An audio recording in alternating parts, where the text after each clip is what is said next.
Welcome back to the Story Matters podcast with your hosts, Patrick Ney and Sam Cook. Patty, great to be back. Looking forward to bringing us down from the clouds a little bit into some practical on storytelling. Yeah, we were talking about clouds. We had Hitler flying through the clouds. We had Paddy's shirt. We had Greek and Roman revolutions and the fall of empires in the last episode. Today's going to be not quite as dramatic, I think, but super meaningful. It's one of my favorite classes from our free masterclass on the storytelling in the digital age. So Sam, who is your hero? That's the title of today's podcast. And why is that title? Give us some context to today's podcast. What are we going to cover? Well, just this is something that I cover. First of all, to put this all in context, the next three lessons, I really want to get more down into some of the exercises and things that we do in our Story Matters strategy workshop, whether we're working with a private client to build their funnel or coaching our annual coaching program. This is where it all starts. If you don't do this kind of work, you are not going to be successful in marketing. You certainly won't be successful if you do this work. It all comes down to execution at the end of the day. But if you don't do this work, you really just kind of leave yourself no chance. Almost all errors in marketing come back to the episode we're talking about today, which is, who is your hero? Who are you trying to influence? And if you don't get really clear on this and not just understand who they are, but from let's say a statistical perspective, or who they are generally, who you're best designed to help, but also most importantly, what's the story they're living? What are their hopes and dreams? What do they really want? Then you stand a good chance of designing a product that no one wants. Or if you design a product that no one wants, or if you design a product that people do want, not telling them the story they need to believe in order to invest in that product or service that you have. So it really all comes back to, this is, I think, the most important thing that we do, the first thing that we do in the Story Matters workshop. It all starts with your hero. And when I say who's your hero, let me start with who your hero is not, or who the hero is not. As a business owner or as an influencer, you are not the hero. You are not the person that people want to be when they grow up. You're not the person that should portray to people that they want to be like you. One of my greatest pet peeves about people who teach marketing is they think that you want to be them. And they think that by taking pictures in front of helicopters or private jets that they may or may not own and probably don't, and beach houses and rented Ferraris and all these videos, that it's really about them and their story. And if you would only just watch their video course, then you're going to be like them. I just can't stand that. And I think that's dishonest. I mean, the ones who are really good and can afford the helicopters, there's only a few of those people in the world, because it takes a lot of time and effort and mastery to get really good at this stuff. They know it's not easy, and they know that one video course is not going to make you rich.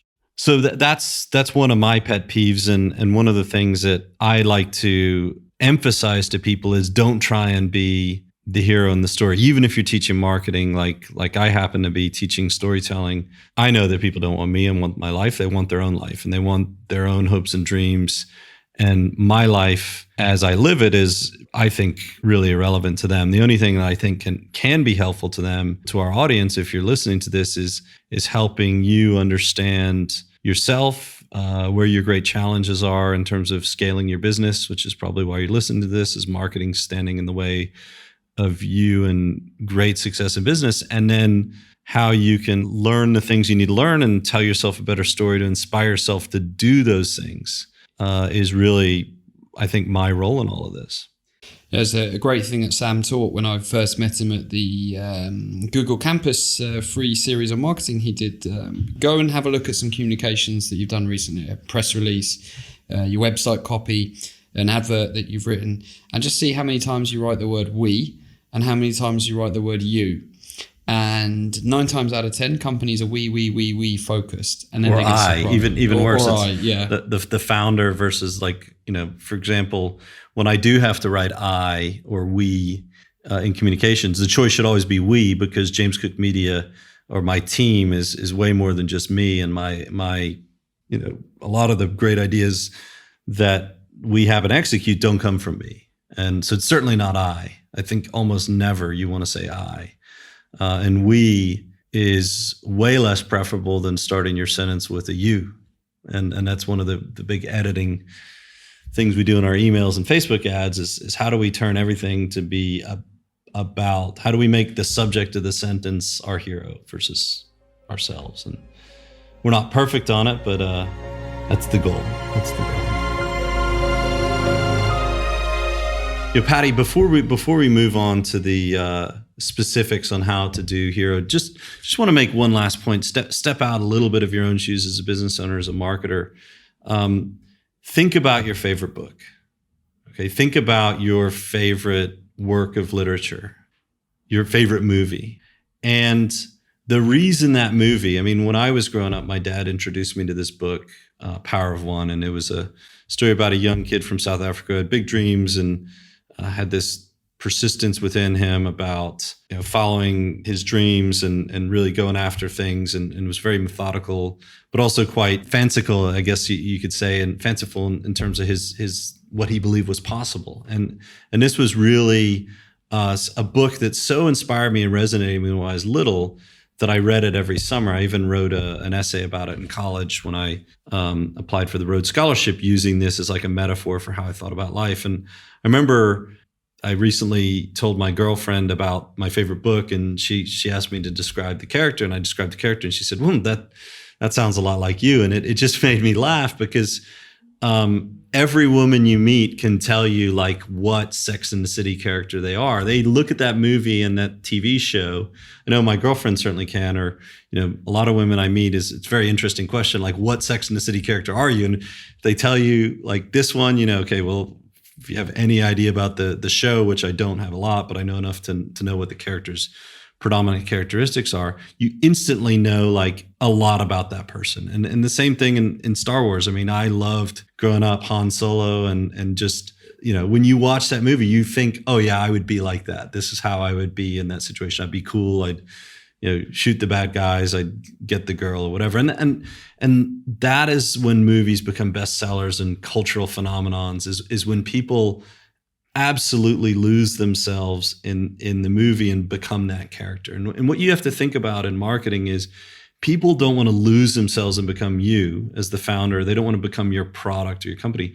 They want to become the better version of themselves. And I always give the classic analogy in Star Wars is people don't want you to be their Luke Skywalker. They don't want you to be their hero. They want you. And if you've ever seen the movie Star Wars, he had a mentor named Yoda. They want to be Luke Skywalker, and they want you to be Yoda.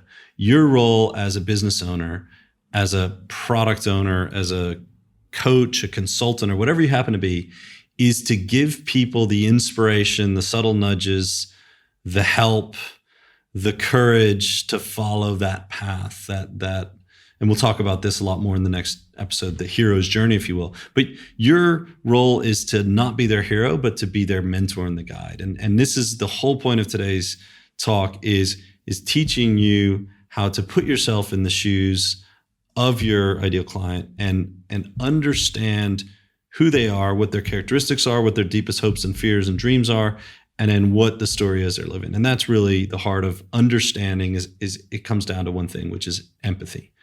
Not sympathy, not saying, oh, that's bad, but like, I feel your pain. Like Bill Clinton, the American president, was classic. Like when he said, I feel your pain, you actually believed him, even if you didn't agree with him politically. Like the guy had massive empathy, which made him a fantastic politician, and was able to connect with people. And that's really the number one thing. That's the whole point of today's episode.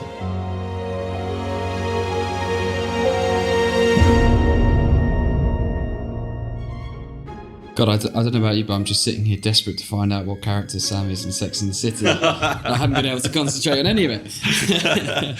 Well, all right. Well, I'm not going to tell you that, but I will say on Star Wars, I always liked Harrison Ford. And my favorite book, if you want to learn a lot about me, go read the book by Bryce Courtenay called Power of One. And that's who I wanted to be when I was little. And I think I've modeled a lot of my thoughts and actions off of in life. Yeah, I'm actually terrified to read that book. Exactly. Don't do it unless you're ready to be scared and inspired at the same time. So, okay, the obvious question, Sam, how do we now do this? Okay, well, that's really the heart of marketing, is the strategy and stepping into determining who your hero is. And there's really three main steps that we take people through in our marketing training and our strategy workshop. It's an entire day process. I'm going to try and condense that into about 30 minutes here, but it's an entire day process. And the first thing is, the first rule I say is, if you speak to everyone, you speak to nobody. And this is very, very powerful, because most business owners think that their product's perfect for everyone out there, and that they could help everyone. And that may be true. But I like to say, we have this big, long worksheet. There's actually a great free tool out there, which a lot of people have never sat down and clearly defined who their ideal client is. They just happen to attract people if they've been successful making sales. If they're not making sales, they've never thought about it.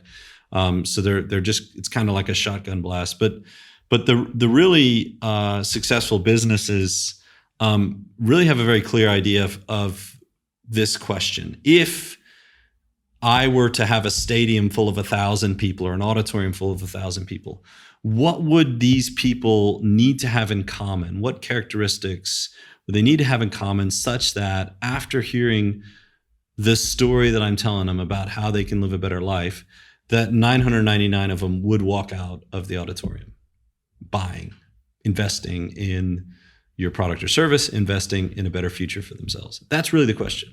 So you could speak to both.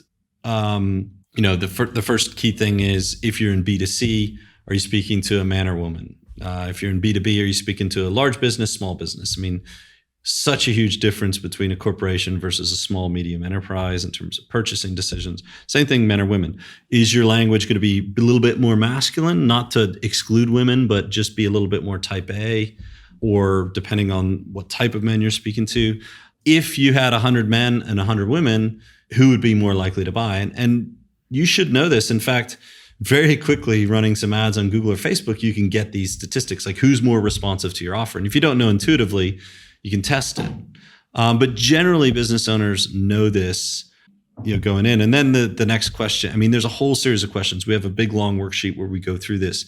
Another classic one is age difference in the purchaser. Are the 25-year-old male and a 35 or 45-year-old male is completely different. Ask a woman who's been married for 20 years, like, is this the same man that you married? And completely different in terms of their, men, in terms of their thinking. And, typically men, take a little bit more longer to mature and to grow up. And hopefully a man at 40, 45 is thinking more about growth and contribution and giving back to the next generation.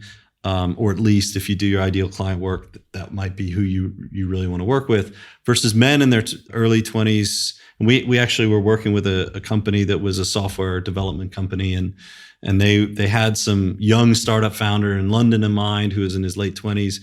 And we started going through defining this person. And then after we went to the next exercise, which is the empathy map, which I'll go through in a minute, they're like, I hate this person. I don't want to deal with this person. And they completely switched after half a day of work who their ideal client was, because they knew as a software development company, they had only a limited amount of time and resources, and they might as well work with an ideal client that they're better suited for temperamentally. So they picked a 40 to 5-year-old male who's married versus single, has a family, is a doctor, has a medical background, got super specific, and the entire mood of the room changed when they switched the avatar. And a lot of times business owners find themselves, when they do this exercise, which again, we do in great detail at our workshop, is understanding that, wow, I as a business owner am in a relationship with this person, and I've got the right person, I'm happy serving them, or I've been serving this kind of person, but boy, I'd like to serve a different one. And this is a very clarifying moment for you to decide, who am I in business with? Who am I helping? Am I happy helping them? Or could I switch my target audience to a different one? And sometimes you even decide, when you do this exercise, I'm in the wrong business. I have nothing I could offer these people, and I'm not really satisfied working with these people in the first place.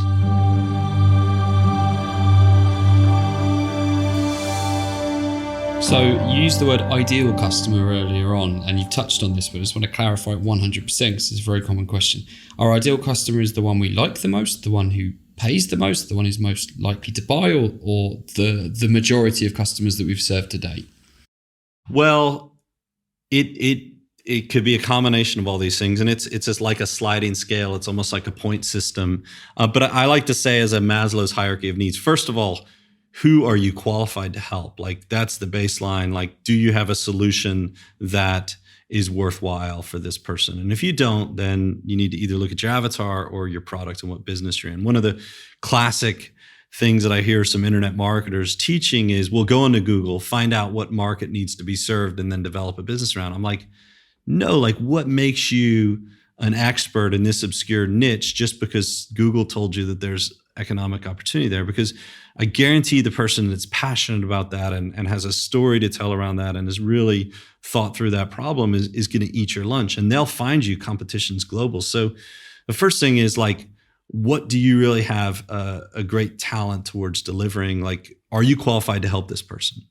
You know, I've been studying online marketing and executing it for 12 years. And it wasn't until last year I felt, okay, I think I've got something to say, and you know, people should pay for this. So it's been a journey in my own mind to get to that point. The other thing that you need to look at, I think is, do you get something? Are you growing doing this? So one thing is, you qualify to help it, but maybe it's boring for you. Maybe you're not totally fulfilled.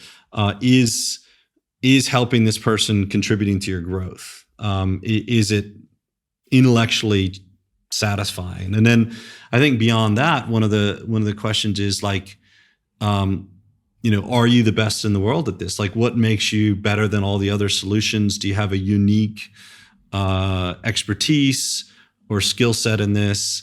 That's the next thing. And then finally, I would ask you this simple question, like, would you pay to hang out with this person? Because, ultimately, when you start a business, let's face it, most businesses never make a lot of money, if some at all. And it takes 5 to 7 years to get a business off the ground, make it saleable, can take even more time.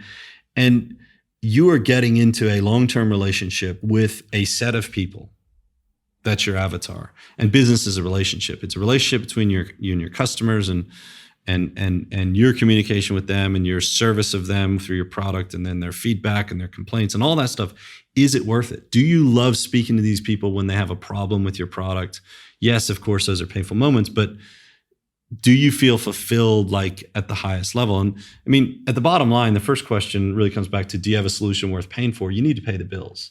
And sometimes you can't, especially when you're starting out, have everything ideal, but at least know where you're marching towards. So if I have to serve a few kind of customers that aren't totally ideal, what do I need to do to get to that point? And do I have a plan for that? And how am I going to, get to that point? And that's something I'm constantly working on in our own business.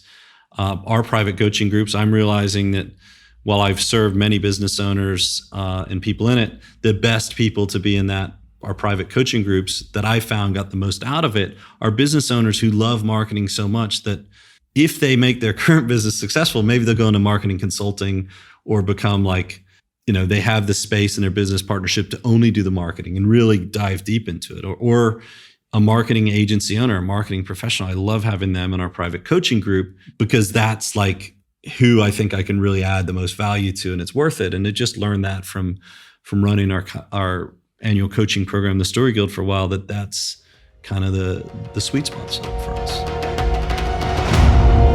Okay, so what if I'm in a situation where I kind of maybe think that I don't like my customer very much, but I've been working with that customer for so long, and my entire business is oriented around that customer for so long, that I feel that it's impossible to step back from that.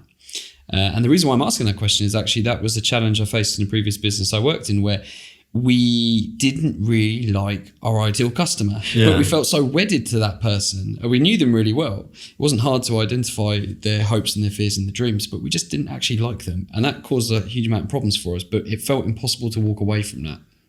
Yeah, and that's the real challenge of business, ideal versus practical. I would I always advise business owners, based on what's going on, don't break, don't kill the golden goose. Don't kill the thing that's feeding you in your company.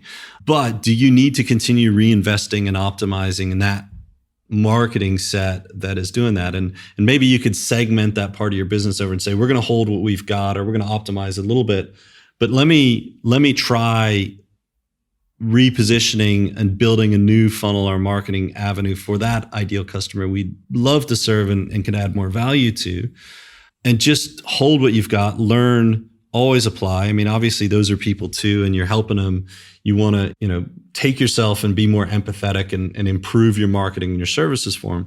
But optimize that, try and get a little bit more money and freedom to invest in a new marketing channel to build up that ideal client set. Because I know this, and from experience, that you're not always going to get your ideal customer and only work with them. But I found this also through our funnel is the people that are coming to our workshops now. The last workshop we had was so cohesive and so of the same mindset in Warsaw that they bonded. It was such a close group, and it was because they'd been shaped by our 4 free video series and the sales sequence that we really attracted who we portrayed out there we wanted to help. So build a better funnel, tell a better story that resonates, and it all goes back to this work. If you visualize and really step into the shoes of your ideal client and build a funnel that speaks to them, they will find you.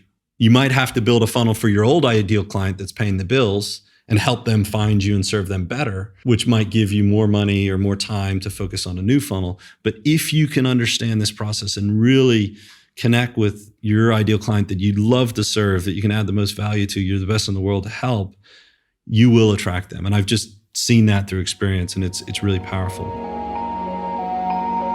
Okay, so if I'm a small business or an agency owner and I've got actually multiple customers, let's say different locations, a couple of different age groups, etc., should I focus on one ideal customer, or can I handle multiple ideal personas? Well, that's the beauty of this. And this is something that I've learned. And I say, if you speak to everyone, you speak to nobody. But there is a certain point where you can only speak to a certain amount of person before you've exhausted that. So let me give a quick example of Facebook. Facebook started in 2004, and Mark Zuckerberg, when he launched, it was only for Harvard students. It was only for Harvard students. You couldn't join it unless you were a Harvard student. I mean, you had to have a Harvard ID. And then he gets 100% of the campus signed up for Facebook. Then he decides, well, where do I expand next? He went out to all the Ivy League schools, which are like 13 schools in the Northeast. They're in the same class, I guess you will, as Harvard, same league. And he gets all of them signed up. Then he decides, okay, I'm going to do all colleges in the United States. Then he goes down to high school, lets in the younger kids. So you got high school and college students. It's a cool place to hang out. The next big decision is, I'm going to let adults in. Oh my gosh, adults are going to ruin Facebook. Let mothers and grandmothers in. And they did it in such a way, this is beyond the scope of this podcast, but where they managed to create a platform that served everyone by really, doing this kind of like beachhead type strategy, or in military, the ink blot strategy in counterinsurgency, where you pacify one area or one market completely and make them raving fans. And then the allure of that product grows, and then you create this demand cycle where people want to get in. So that's a way to think about it, is you can have multiple different avatars. We have 4 avatars in our business. We're about to split it out into more. And we try and speak to them all differently, offer them different products, create different services for them. But start with one and your best. And if you have multiple and you find yourself having multiple, instead of trying to speak to all of them and really speak to none of them, you can create, and using this formula, ASK method, which is a very popular marketing book, you can segment your existing customers and find out what are the big 4 or 5 buckets that the people who've been buying from me, what are the common things? And I remember I was doing this in a business coach client last year, and we made buckets for his clients, business owners at different levels, just starting out versus established, trying to scale, versus ones that are super successful and wanted more. And when we just spoke to all of them differently and more personally, we doubled the conversion rate in the funnel. So if you have existing client base, just try and segment and bucket them all together. And if you don't, start out with the one person you think that if you help, and this can be done with customer research, which most businesses don't have a budget for. You can just talk to a lot of people. You just go intuitively based on what you feel and make a decision. Who do I want to help first? Kind of like Mark Zuckerberg did at the beginning with Facebook, and just go with it. And then if you find out you're wrong and you don't really like helping that person and they're not responding to your product, either change your avatar, change your product. You kind of figure it out. So you do want to have more than one avatar, but start out at the beginning. And if you can nail a funnel for one avatar, then you can move on to create multiple avatars. And this process is super powerful once you know how to speak to one person or one group of people in a very targeted way. Okay, so it sounds pretty easy, to be honest. I know who my favorite customer is and who's got the most money and whether they're a man or a woman. So I've done all my work, haven't I? Yeah, well, you've gone through our hierarchy of needs where you have something of value to offer them. You've determined who you'd really love to help, who you're best positioned to help, what makes you the best person to help them in their current circumstances. But that's really the first step. And that's actually just the first part of our strategy process when you think about the ideal client. The next step is what I call the real superpower in terms of ideal client research, or who is your hero. And most people never go beyond this first point of defining their avatar, or let alone defining the multiple avatars they may be serving, and making coherent personas around them, like the Ask method teaches you. And that's really advanced stuff. Most people stop there. And that's where the starting point is. Because once you know who you're really trying to help, the next point is, you might know who they are superficially. You might have defined them, their demographics, whether they're urban or rural, what country they're in. But that doesn't really get to the heart of it. People are not statistics.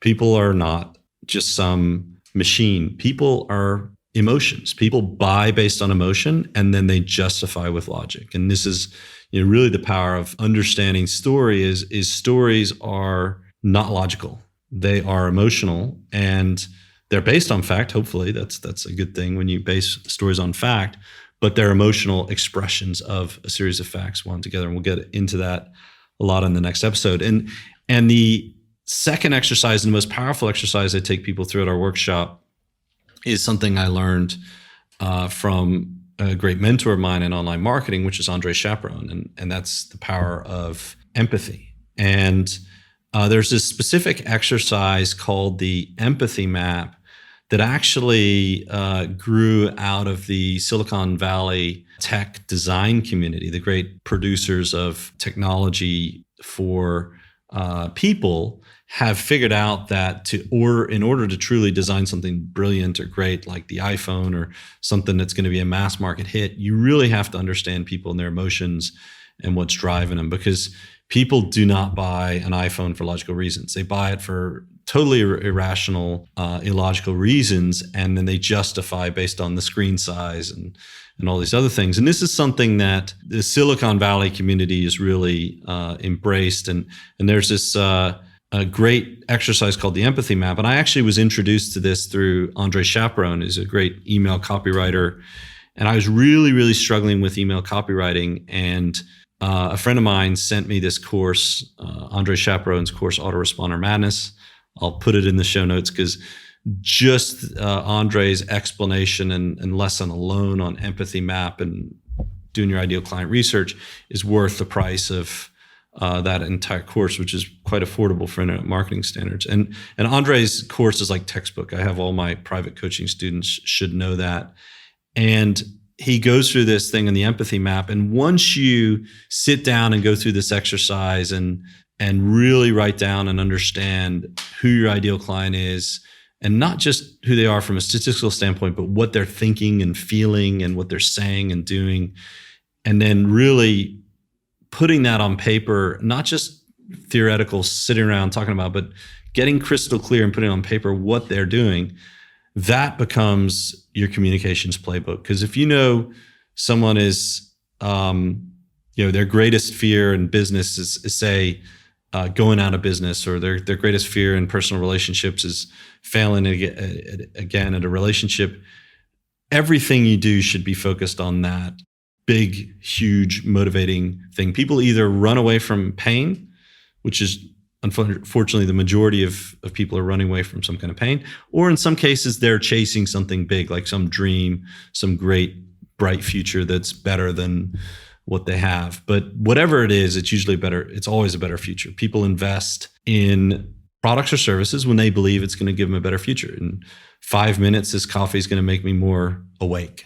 So I'm going to pay €3 for a cup of coffee. In 20 years, I'm going to be a different person than I ever would have been without this. So I'm going to pay for this master's in business education, pay $100,000 to Harvard or $200,000 to Harvard to go get my MBA. And that's basically investing in a better future. You trust that service or that product to give you a better future, whether it's the next 10 minutes or the next 30 years of your life. So empathy is a great concept, but the empathy map brings it into like reality. And it's a hugely powerful exercise. In fact, Andre's course is a great one. Dave Gray, who was one of the creators of the empathy map, just published a updated version of it, a Medium post about it. So it's a hugely powerful tool. I highly recommend anyone who wants to master understanding their ideal client at a deep level, really step into their shoes, which is the key to marketing, studies empathy in this process, because that's what we make all of our clients do before we work with them, and our coaching clients do before they do any work on their marketing and their funnel.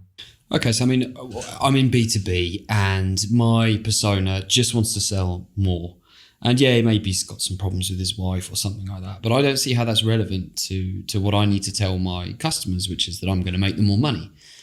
How could I use this information? Well, you are selling to a business, but people make decisions. People make purchasing decisions in a business. So sometimes it's a business owner who, yes, his business concerns probably outweigh his personal concerns, but understanding like the typical business owner, do they have commonalities in the relationship? Yes, probably all of their wives wish they came home earlier. Probably all their kids wish they had more time for them. That's just the reality of being a business owner. So being able to show business owners you understand what they're going through on a personal level, yes, focus your communications on their business problems, but those business problems generally create universal problems at home. And if your typical business owner is a 40 to 45-year-old male, has 2 kids at home or young, and a wife who's potentially frustrated with him having not broken through yet and given the family what they need or what she thinks they deserve based on all the time he's put in, you can speak to that. And you can completely set yourself apart from everyone else who ignores those emotions that are created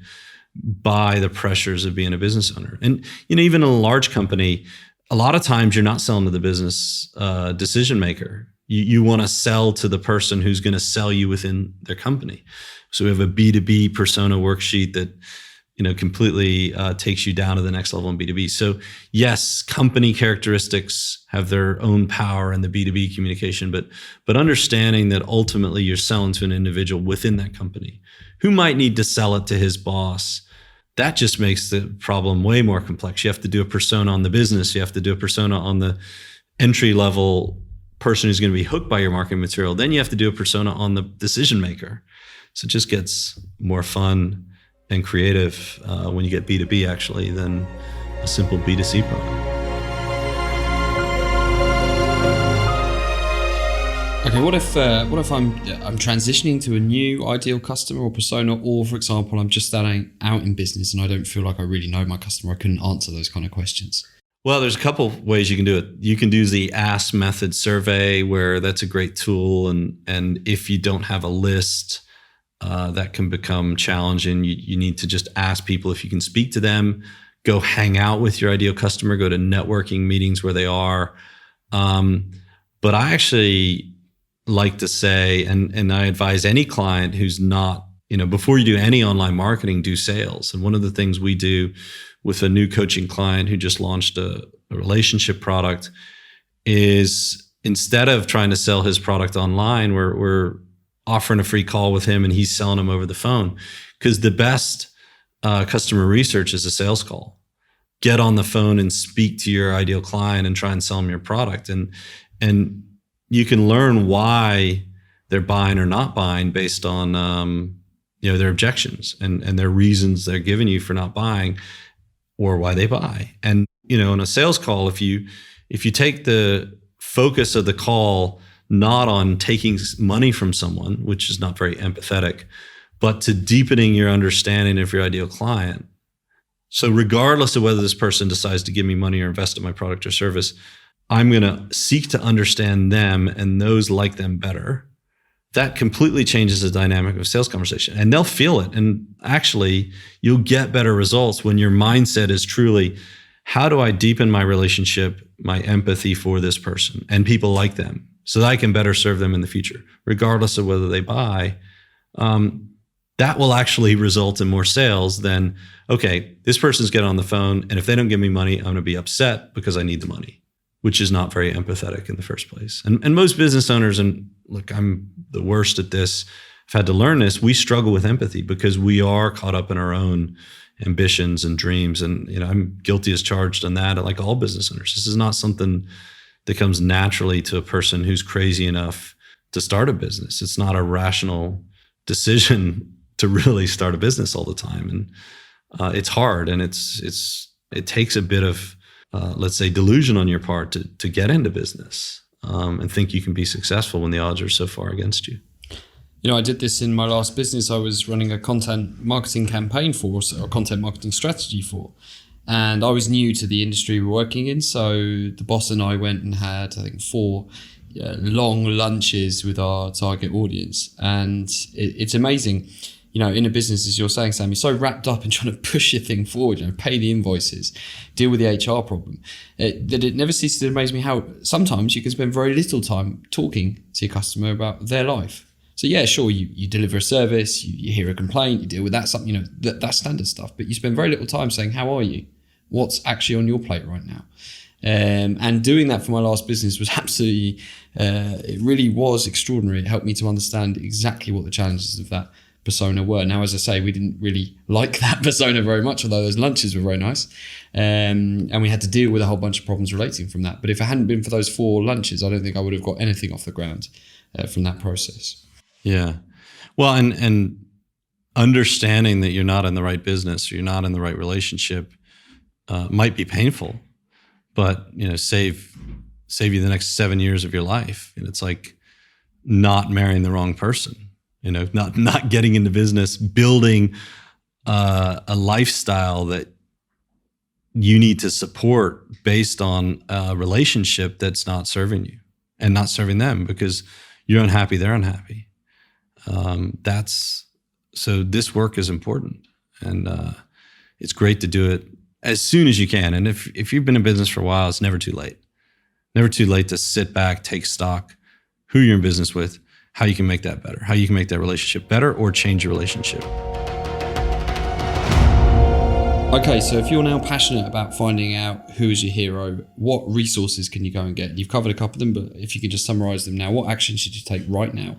Yeah, so this is something we do in our, again, I do this in a very methodical way with our private clients and our coaching clients, but there are a lot of good free tools out there you can use and do this and have a huge impact. First of all, HubSpot has a persona builder. It's pretty basic, but you could expand on that and get more detailed based on the questions that they help you clarify.